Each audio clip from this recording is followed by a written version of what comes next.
Buenos días. Si tiene su Biblia la puede abrir en Hechos capítulo 9. Hechos capítulo 9, versículo 36 hasta el 43 vamos a leer en esta mañana. Venimos estudiando el libro de Hechos y después hicimos una pausa en el domingo de resurrección. Pero sí venimos estudiando el libro de Hechos y yo creo que el Señor nos viene a través de este estudio, de este capítulo 8 y 9, nos viene preparando o ayudando en lo que estamos pasando ahora. En el capítulo 9 también hablamos que cuando Pedro se encuentra con Eneas, que Jesús es el remedio. Qué interesante manera de verlo, especialmente ahora. Jesús era el remedio para Eneas y Jesús es el remedio para lo que estamos viviendo ahora. Después hicimos una pausa en el domingo de resurrección y estuvimos hablando de varios eventos que ocurren cuando leímos Mateo 27, el versículo 45 en adelante. Eventos que ocurren en el periodo de tiempo de la crucifixión del Señor Jesús y en su muerte. Hablamos de un terremoto. Bueno, al principio, al mediodía, justo se oscurece todo el cielo. Y después hablamos de cuando nuestro Señor Jesús entrega su cuerpo y muere. Ocurre un terremoto. Dice que las piedras o las rocas se parten. Hicimos mucho énfasis en que el velo se rasgó y eso compró el acceso y la invitación a estar con Dios, a la presencia de Dios. Pero después hubo otro evento muy interesante.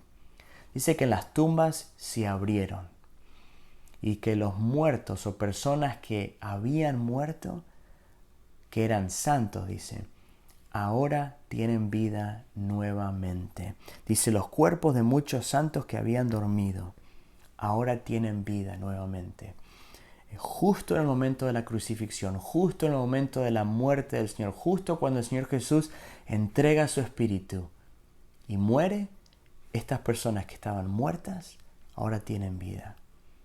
¿No es una perfecta imagen de lo que pasa en un encuentro con el Señor Jesús? ¿No es una perfecta imagen de lo que ocurre cuando una persona se encuentra con Él? Cuando una persona tiene un encuentro con el Señor Jesús, esa persona recibe una nueva vida con el Señor Jesús. La muerte de Jesús resultó en vida para estas personas. La muerte del Señor Jesús nos trae vida a nosotros. Ahora sí, antes de leer Hechos 9, ¿por qué no tenemos un momento de oración?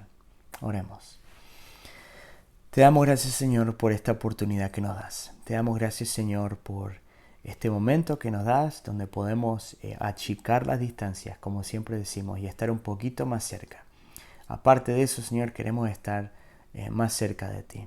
Señor, que hoy nuestro enfoque sea un nombre, que nuestro enfoque seas tú, Señor Jesús, que podamos verte en el pasaje de hoy, que podamos ver cómo se aplica esto a nuestras vidas, que podamos ser desafiados, que podamos ser invitados a conocerte más.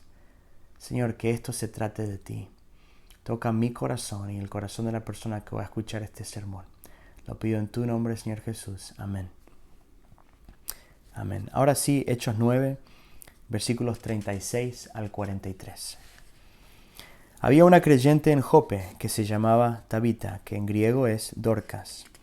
Ella siempre hacía buenas acciones a los demás y ayudaba a los pobres. En esos días se enfermó y murió. Lavaron el cuerpo para el entierro y lo pusieron en un cuarto de la planta alta. Pero los creyentes habían oído que Pedro estaba cerca, en Lida. Entonces mandaron a 2 hombres a suplicarle, por favor, ven tan pronto como puedas. Así que Pedro regresó con ellos y tan pronto como llegó, los llevaron al cuarto de la planta alta. El cuarto estaba lleno de viudas que lloraban y le mostraban a Pedro las túnicas y demás ropa que Dorcas les había hecho. Pero Pedro les pidió a todos que salieron del cuarto. Luego se arrodilló y oró.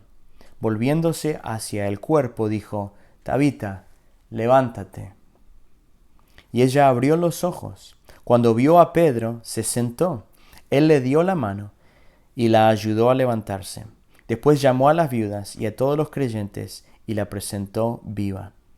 Versículo 42. Las noticias corrieron por toda la ciudad y muchos creyeron en el Señor, y Pedro se quedó mucho tiempo en Jope, viviendo con Simón, un curtidor de pieles. Pedro había estado viajando por todas partes. Cuando estuvimos estudiando Hechos 8, leemos que Pedro fue a Samaria con Felipe. Y ahí es cuando conoce al personaje interesante de Simón el mago o Simón el hechicero. Después lo encontramos a Pedro en Jerusalén y después Pedro va a Lida. Y ahí es cuando lo encontramos al principio de este pasaje, sanando a Eneas en Lida. Cuando está en Lida, esta persona de Jope, Dorcas o Tabita, se enferma y se muere.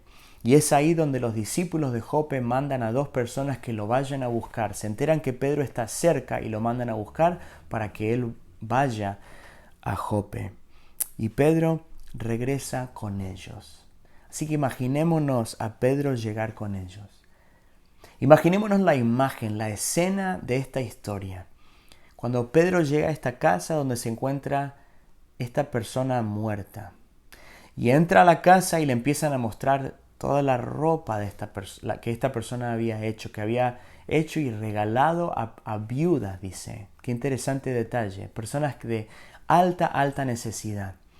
Y ahí encontramos a Pedro, en el medio de ese cuarto. Y después, si nos ponemos a pensar en cómo sería esa situación para nosotros, quizás nosotros estaríamos viendo fotos, ¿no? Si vamos a la casa de una persona que ha fallecido, abrimos un álbum y empezamos a ver fotos. O quizás empezamos a compartir historias de esa persona. O quizás vemos un collar o una pulsera o joyas de esa persona que nos hacen acordar a la persona que ha fallecido. O vemos un par de zapatos o ropa. O podemos ver la Biblia llena de notas de esa persona. O quizás, si la persona estuvo enferma como Tabita al final de su vida, vemos la cama. No sé si le ha pasado eso a usted, pero esta es la situación en la cual se encuentra Pedro. Es una situación altamente emocional, llena de mucha emoción. Y esta es la escena, es lo que está pasando Pedro. Así que Pedro entra en la casa, le muestran todos estos recuerdos personales, estas memorias que pertenecían a esta señora o esta mujer. El versículo 40 nos dice que Pedro les pidió a todos que salgan. Dice, por favor, salgan. Después leemos que Pedro se arrodilla y ora. El enfoque de Pedro en ese momento está en Dios. El enfoque de Pedro en ese momento está en lo que Dios quiere hacer, en el poder de Dios, en la voluntad de Dios. El enfoque de Pedro en ese momento está en solo un nombre. No el de Pedro, sino el nombre de nuestro Señor Jesús. Pero después se arrodilla, está orando, pasa un tiempo en oración y lo que desea Pedro es que el nombre de Jesús sea glorificado. Que de alguna forma u otra las personas que están ahí en esa casa glorifiquen al nombre del Señor Jesús, le den toda la honra, toda la gloria, todo el crédito al Señor Jesús. Y Pedro se arrodilla y ora, y lo que desea Pedro es que un nombre sea magnificado, que un nombre sea conocido ese día, que un nombre sea conocido más y reconocido. Es el nombre del Señor Jesús, no el de él. Pedro hizo lo mismo cuando sana a Eneas. Si se acuerda, él se acerca a Eneas y le dice, Eneas, Jesucristo te sana. El enfoque de Pedro siempre era que un nombre reciba la gloria, que un nombre sea magnificado, el nombre del Señor Jesús. Tristemente, ¿qué contraste vemos ahora? ¿Qué contraste vemos ahora donde las personas buscan gloria en su propio nombre? Buscan gloria, buscan que su nombre sea magnificado, que su nombre sea conocido más, que su nombre sea engrandecido. Este usualmente, comúnmente, es el síntoma de un falso maestro o un falso profeta. Un enfoque en sí mismo y no en el nombre del Señor Jesús. Pero sabemos que hay un solo nombre que recibe toda la gloria en esta historia y en nuestra vida. Es el nombre de nuestro Señor Jesús.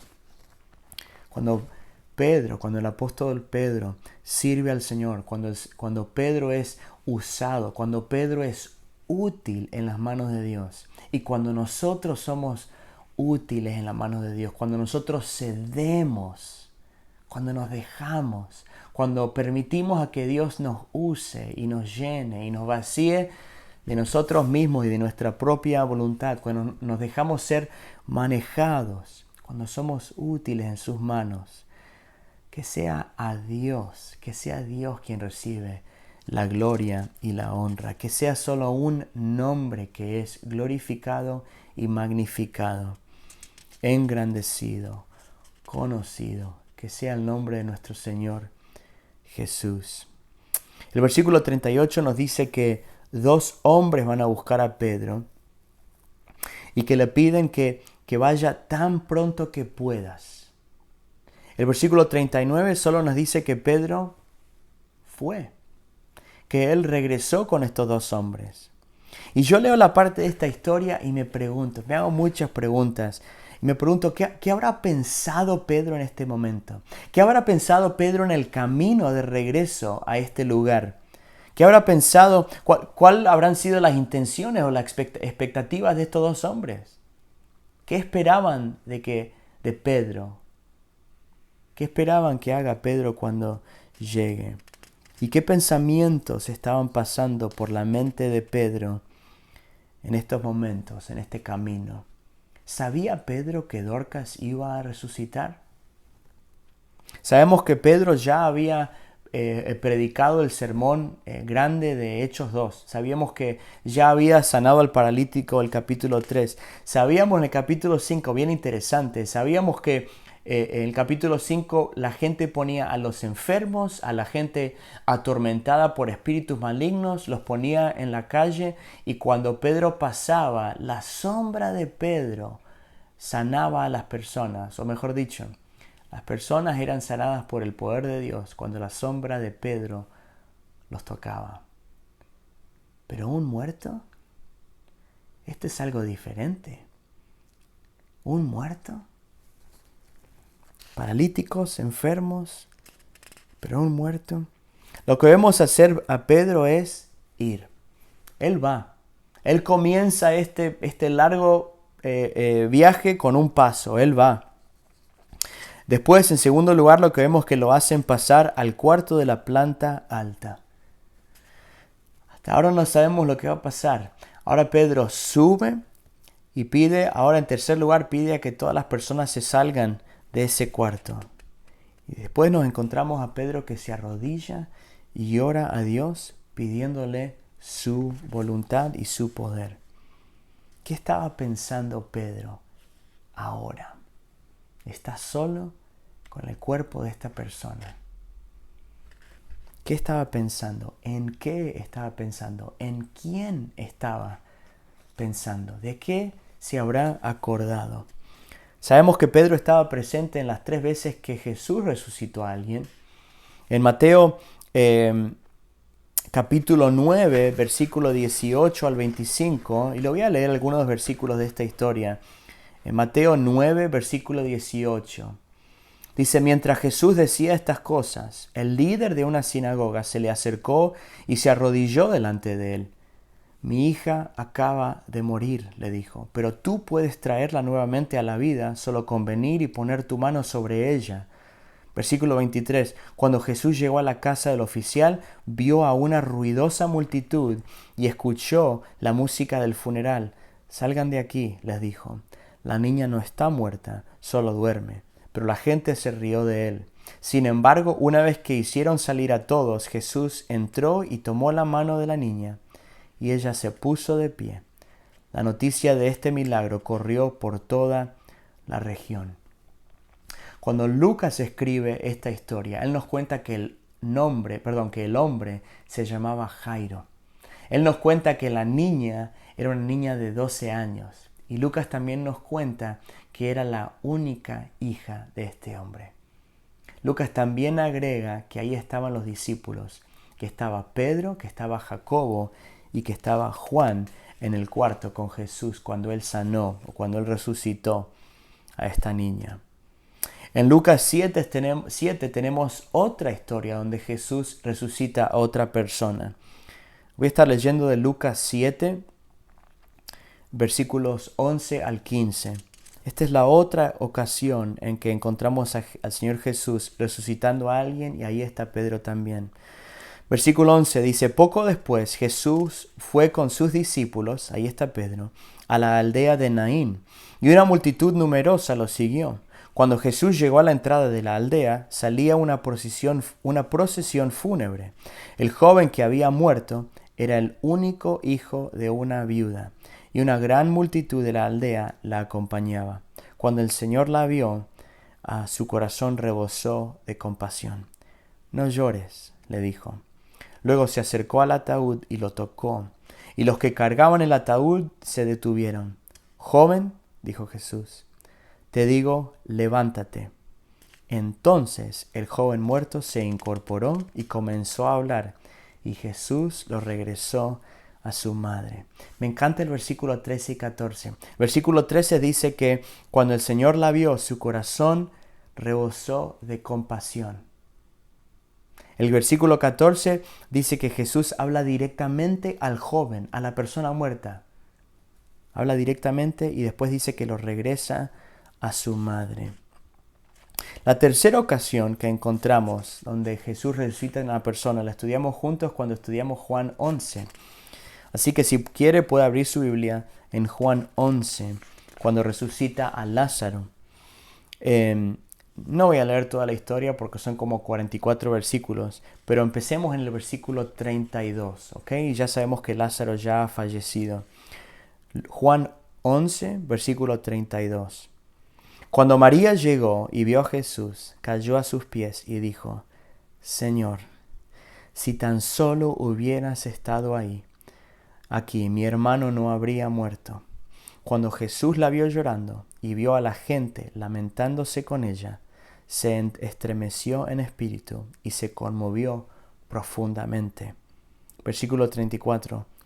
¿Dónde lo pusieron?, les preguntó. Ellos le dijeron, Señor, ven a verlo. Versículo 35. Entonces Jesús lloró. Saltemos al versículo 41. Entonces Jesús miró al cielo y dijo, Padre, gracias por haberme oído. Tú siempre me oyes, pero lo dije en voz alta por el bien de toda esta gente que está aquí, para que crean que tú me enviaste. Entonces Jesús gritó, Lázaro, sal de ahí. Y el muerto salió de la tumba. El versículo 39, ahora volvamos a Hechos 9. Hechos 9. El versículo 39 dice que Pedro fue, que él regresó con estos dos hombres. Y yo me pregunto, ¿Pedro sabía en este regreso con estos dos hombres, él sabía que Dorcas iba a resucitar? Jesús sabía que estas personas iban a resucitar, que cada una de estas personas, cuando le está hablando a los discípulos, le dice, vamos ahora a ese lugar. Dice, nuestro amigo Lázaro se ha dormido, pero ahora iré a despertarlo. Él sabía que iba a resucitar a Lázaro. Cuando Lucas cuenta la historia de Jairo y de la hija de Jairo, en el capítulo 8, versículo 50, a Jairo Jesús le dijo, no temas, cree solamente y serás salva. Me encanta ese versículo, porque personas habían llegado y le habían dicho a Jairo, hey, tu hija ya se murió, ¿para qué molestar al maestro? Y yo me imagino que Jesús es como que fija su mirada en Jairo y le dice, Jairo, no temas, cree solamente y tu hija será salva. Tu única hija será salva. Me encanta esta parte de la historia. Me encanta cuando Jesús ve que Jairo está desalentado, que su fe está o puede caer, y Él lo anima, Él lo levanta y le dice, cree solamente, no temas. Jesús sabía. Pero Pedro ¿Pedro sabía que Dorcas iba a resucitar? ¿O solamente estaba caminando esta casa, estaba subiendo esta planta alta, y estaba viendo a que todos los recuerdos de esta mujer se les presentaban y les decían, hey, ella hizo esto para mí, y entra a este lugar preguntándose, ¿qué haría mi Señor Jesús en esta situación en la que me encuentro? ¿Cómo reaccionaría el Señor Jesús en esta situación? Yo me lo imagino a Pedro preguntándose mientras tiene un hombre de un lado y otro hombre del otro lado y va caminando y dice, oh my goodness, ¿qué haría Jesús en esta situación? Y entra a la casa y sube al cuarto. ¿Qué haría Jesús en esta situación? ¿Cómo reaccionaría Jesús en esta situación? Y yo creo que Pedro se preguntó, ¿qué es lo que vi hacer al Señor Jesús? Porque yo creo que sobre todas las cosas, más que querer resucitar a Dorcas, más que querer ver ese cuerpo vivo nuevamente, lo que más deseaba Pedro en ese momento era copiar al Señor Jesús, era reflejar al Señor Jesús, era que todas las personas que estén en ese momento puedan ver algo de Jesús. Entonces miren lo que vemos a Pedro hacer. Pedro, en primer lugar, dijimos que él lo vemos ir, como hizo Jesús a la casa de Jairo. Lo vemos ir. Después vemos que Pedro le pide a todos que salgan del cuarto, como lo hizo Jesús. Después vemos que Pedro se arrodilla y ora a Dios y le pide a Dios que Él actúe, como lo hizo el Señor Jesús con Lázaro. Después vemos que Pedro le habla a la persona que ha muerto y le dice, Tabita, levántate, como Jesús le habló a Lázaro y le habló al joven. Después vemos que Pedro agarra a esta mujer de la mano, como el Señor Jesús hizo con la hija de Jairo. Y después vemos a Pedro que él presenta a Dorcas, a las viudas y a los creyentes que estaban ahí, así como el Señor Jesús lo hizo con el joven a su madre. Pedro quería copiar al Señor Jesús. Pedro quería ser como el Señor Jesús. Pedro quería reflejar en todo momento al Señor Jesús. Él quería reflejar lo que había visto hacer al Señor Jesús. ¿Qué has visto hacer al Señor Jesús? ¿Qué has visto hacer al Señor Jesús en tu vida? ¿Qué has visto al Señor Jesús hacer en la vida de las personas alrededor tuyo? ¿Qué has visto hacer al Señor Jesús? ¿Te ha mostrado su amor? ¿Te ha mostrado a ti su amor? ¿Te ha mostrado la gracia de Dios que Él tiene disponible para ti? ¿Te ha hablado del amor disponible que tienes a través de Jesús? ¿Te ha hablado de la salvación que tienes, que puedes encontrar en Jesús a través de fe en el Señor Jesús? No por obras, sino por gracia, por medio de la fe en el Señor Jesús. Que Él ha muerto por tus pecados, aunque son muchos y los míos también. Que Él ha muerto por tu pecado en la cruz y que Él resucitó al tercer día. ¿Te ha hablado de eso? ¿Te ha mostrado su amor? ¿Has visto eso en el Señor Jesús? Pedro quería reflejar esto, quería copiar esto, quería hacer lo que Jesús había hecho. Como creyentes, esa es nuestra misión. Reflejar al Señor Jesús. Entonces, seamos como el Señor Jesús, copiemos al Señor Jesús, busquemos ser y hacer como el Señor Jesús. Seamos como el Señor Jesús juntos. Seamos como el Señor como iglesia del amor. Seamos como el Señor como cristianos. Hagamos como Él. Especialmente delante de un mundo que nos está mirando, que está buscando al Señor. Seamos como el Señor Jesús a nuestros hijos. ¿Cuáles son los resultados? ¿Cuáles son los resultados cuando una persona copia al Señor Jesús? ¿Qué es lo que pasa alrededor de esa persona? Miremos el versículo 42. El versículo 42 dice, las noticias corrieron por toda la ciudad y muchos creyeron en el Señor. ¿Cuáles son los resultados? Esos son los resultados. Cuando una persona decide copiar, reflejar al Señor Jesús, esos son los resultados. Hicieron una encuesta de las personas que creen, las primeras personas que creen en su familia, en Jesús, y el impacto que tiene en el resto de las personas de su familia.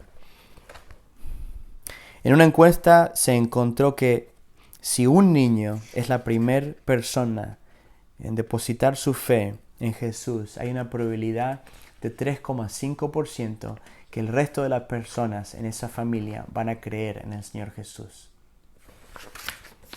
3,5. Si la mamá es la primera persona en creer en el Señor Jesús, la probabilidad que todas las personas crean en esa casa, que depositen su fe en el Señor Jesús, sube a un 17%. Pero si el padre es el primero que deposita su fe en el Señor Jesús, hay una probabilidad de 93% que todos los demás de esa casa lo van a seguir. Esto es lo que sabemos. Cuando una persona tiene un encuentro con el Señor Jesús, cuando una persona decide rendir su vida al Señor Jesús, muchas vidas son impactadas, muchas vidas son afectadas. ¿Estamos diciendo que cuando una persona cree, todos creen en esa familia? Y sí, y no. Es lo que esperamos, es lo que deseamos. Pero sí sabemos que Dios usa a una persona rendida completamente a Él para ser de influencia, para impactar, afectar a los demás. Si eres una persona que ha depositado su fe en el Señor Jesús, probablemente tienes personas en tu familia que no han creído en el Señor Jesús todavía. Pero sí sabes, pero también sabemos que cuando una persona cree, muchos son impactados, muchos son afectados, y esto lleva a otros a creer en el Señor Jesús. Es importante copiar al Señor Jesús. Pedro entendía esto. Pedro entendía y entendió esto de copiar al Señor Jesús. Era una prioridad más alta en la vida de Pedro. Un nombre que recibe toda la gloria, toda la honra, todo el crédito, todo el poder. Un nombre que es conocido y reconocido. Es muy probable que yo no haga resucitar a una persona, ¿no es cierto? Entonces, cuando yo pienso en copiar al Señor Jesús, es muy probable que yo no voy a copiar al Señor Jesús de esa manera. Pero sí me puedo preguntar, ¿cómo puedo ser como Jesús? ¿Cómo puedo copiar al Señor Jesús? ¿Cómo puedo ser como Jesús en mi familia?